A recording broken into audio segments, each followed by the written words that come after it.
तो दोस्तों she Hulk के एपिसोड 8 में हमें डेयरडेविल दिख ही गया, वो भी वॉक ऑफ शेम करते हुए। डेयरडेविल का ये अवतार थोड़ा फनी जरूर लगा, पर ये सोचने वाली बात है कि डेयरडेविल का दिखना यहाँ सबसे शॉकिंग बात नहीं थी। यहाँ सोकोविया अकॉर्ड्स के बारे में बात हुई, जो कि एक मेजर एमसीयू चेंज है। एक बैटमैन की सस्ती कॉपी दिखी और फाइनली इंटेलिजेंसिया ने अपने असली रंग दिखाई दिए। जिस मोमेंट जेनिफर जॉश को देख लेगी वो उसकी चटनी बना देगी। तो दोस्तों मैं हूं अमन सिन्हा और आज मैं ब्रेक डाउन करने जा रहा हूँ शी हल्क के एपिसोड 8 का। तो स्पॉयलर्स का ध्यान रखते हुए चलिए शुरू करते हैं। तो एपिसोड शुरू हुआ लीप फ्रॉग की एंट्री के साथ, जो कि दो चोरों को ओलेड टीवी चुराने से रोकने आया था, पर ना ही वो चोरी रोक पाया ना ही खुद को पिटने से बचा पाया। हालांकि कॉमिक्स में यूजीन की स्टोरी ऐसी नहीं थी। कॉमिक्स में यूजीन के पिता होते हैं विलन लीप फ्रॉग, जबकि यूजीन अपने पिता के जेल जाने के बाद इस सूट को अच्छे के लिए यूज करता है और कहलाता है फ्रॉगमैन। अब इस एपिसोड में आप नोटिस कर सकते हैं कि यूजीन कोशिश कर रहा है बैटमैन की तरह विजिलेंटी बनने की। उसके पास एक सीक्रेट लेयर है बैटमैन की तरह, बस सबको उसके सीक्रेट लेयर के बारे में पता है।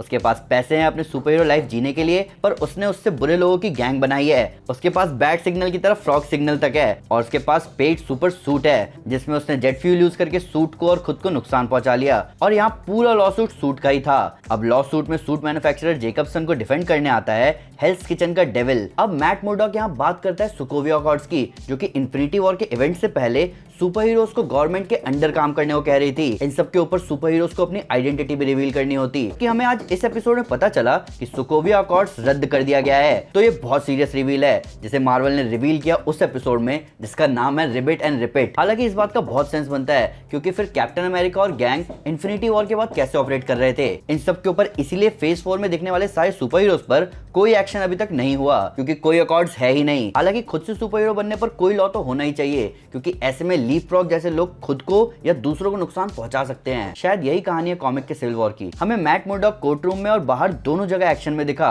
वो भी दोनों जगह अपनी पावर्स को यूज करते हुए। हालांकि इको लोकेशन वर्ड शायद पहली बार यूज हुआ है डेयरडेविल की पावर को डिस्क्राइब करने के लिए, जो कि कॉमिक बुक एक्यूरेट डिस्क्रिप्शन है उसकी पावर्स का। इन सब के ऊपर मैट जेनिफर को उसकी पावर्स के बारे में ज्ञान देकर भी जाता है कि कैसे वो कोर्ट के अंदर लोगों को हेल्प कर सकती है जब सोसाइटी उन्हें फेल करे, और कोर्ट के बाहर हेल्प कर सकती है जब लॉ उन्हें फेल करे। ये पूरा प्रेमिस है डेयरडेविल की सीरीज का। इन सब के ऊपर डेयरडेविल सीरीज का इंट्रो भी हमें सुनाई देता है जब मैट अपना सुपर हीरो नाम जेनिफर को बताता है। ये बहुत कूल था। प्लस आप पीछे रॉजर्स द म्यूजिकल का पोस्टर भी नोटिस कर सकते हैं। ये एलए में भी होने लगा क्या? डेयरडेविल के नाम और उसके इंट्रो के अलावा डेयरडेविल के आइकॉनिक हॉलवे फाइट सीन का कॉलबैक भी हमें दिखा, जो कि बहुत कूल था। और अगर आप फाइनल फाइट में नोटिस करें तो मेजरली डेयरडेविल ही पूरी फाइट संभाल रहा था, वो भी अपने नए Jacobson manufacture red and yellow suit में। हालांकि डेयरडेविल को सूट के कलर से क्या मतलब, उसे कलर दिख भी रहे होंगे। और फाइट से निकलकर डेयरडेविल जेनिफर के साथ कुछ तूफानी करने के बाद वॉक ऑफ शेम करता है। ये बहुत फनी था और अब मुझे डेयरडेविल का सूट चाहिए। इन सब के ऊपर जेनिफर का दूसरा क्लाइंट टॉड किसी ऑक्शन से ऑथेंटिक वकांडन वॉर स्पीयर पाता है, जो कि वकांडा वापस मांग रहा है, क्योंकि वो कॉलोनाइजर्स चुरा कर ले गए थे। कॉलोनाइजर्स यहाँ शायद ब्रिटिशर्स को कहा जा रहा है,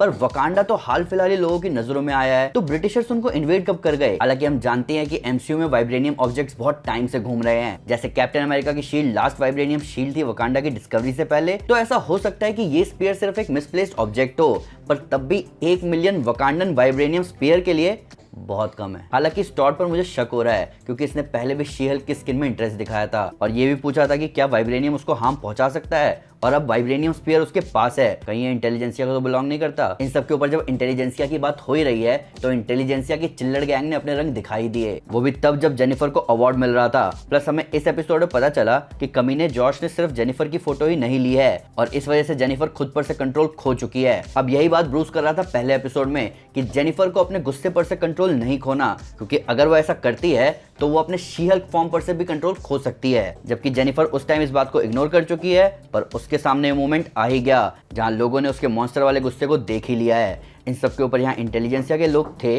पर पुलिस तब भी जेनिफर पर गन एम करके थी, और ये वही गन है जो हमें मिस मार्वल में दिखी थी, यानी डैमेज कंट्रोल यहाँ है। एपिसोड रेटेड था 14 साल से ऊपर के बच्चों के लिए, और इस बात का बहुत सेंस बनता है। प्लस इस एपिसोड ने पिछले एपिसोड के हल्केपन को अपनी ऑसमनेस से आराम से बैलेंस कर दिया। चार्ली कॉक्स के मैट मुर्डॉक की यहाँ परफॉर्मेंस देखकर हमें डिज्नी प्लस की डेयरडेविल बॉर्न अगेन सीरीज के लिए थोड़ी राहत मिल गई है, क्योंकि यहाँ साफ दिख रहा है कि डेयरडेविल को डिज्नीफाई नहीं किया गया है। हमें एक और वुल्वरीन रेफरेंस मिला यहाँ, जब निक्की मेकअप ब्रशेस के साथ बाहर आती है, प्लस वो वुल्वरीन के क्लॉ निकालने जैसी आवाज भी निकालती है। ये सब कोइंसिडेंस नहीं हो सकता। मार्वल कुछ टीज करना चाह रहा है। प्लस 24 मिनट्स के मार्कर पर जेनिफर बोलती है कि अभी तक एपिसोड खत्म हो जाना चाहिए था, क्योंकि ऑलमोस्ट सारे शी हल्क के एपिसोड इसी मार्कर पर खत्म हुए हैं। साथ ही साथ जेनिफर रेड हल्क का इंडिकेशन भी देती है। क्या लास्ट एपिसोड में हमें रेड हल्क दिखेगा? क्योंकि पिछले एपिसोड में जेनिफर का ब्लड भी चोरी हो चुका है। पर रेड हल्क अगर कोई होगा भी तो वो कौन होगा? क्योंकि हैरिसन फोर्ड के रेड हल्क होने वाली बात अभी कंफर्म नहीं हुई है। अब अगला एपिसोड जो कि फिनाले है, उसी में हमें जेनिफर का असली हल्क फॉर्म दिखेगा, जिसे कंट्रोल करवाने के लिए यहाँ हल्क भी नहीं है, क्योंकि वो शायद सकार पर है। इन सब के ऊपर वकांडन वॉर स्पीयर की मिस्ट्री शायद अगले एपिसोड में ही सॉल्व होगी। तो दोस्तों ये था ब्रेकडाउन शी हल्क के एपिसोड 8 का। अभी फिनाले बस एक हफ्ता दूर है। मैं जेनिफर को फुल रेज मोड में देखने के लिए बहुत एक्साइटेड हूँ। पर फिर भी अगर उससे कोई डिटेल मिस हो गई हो या आपके उसको नया फैक्ट इस वीडियो से रिलेटेड, तो प्लीज हमें कमेंट पे जरूर बताएं। हमारे सोशल मीडिया हैंडल पर हमारे साथ शेयर करें, हम हर जगह हैं। तो दोस्तों अगर आप डेयरडेविल या डेयरडेविल जैसे जबरदस्त कैरेक्टर्स की ओरिजिन स्टोरी जानना चाहते हैं, तो मैं आपको हमारी ओरिजिन स्टोरी प्लेलिस्ट रेकमेंड करूंगा।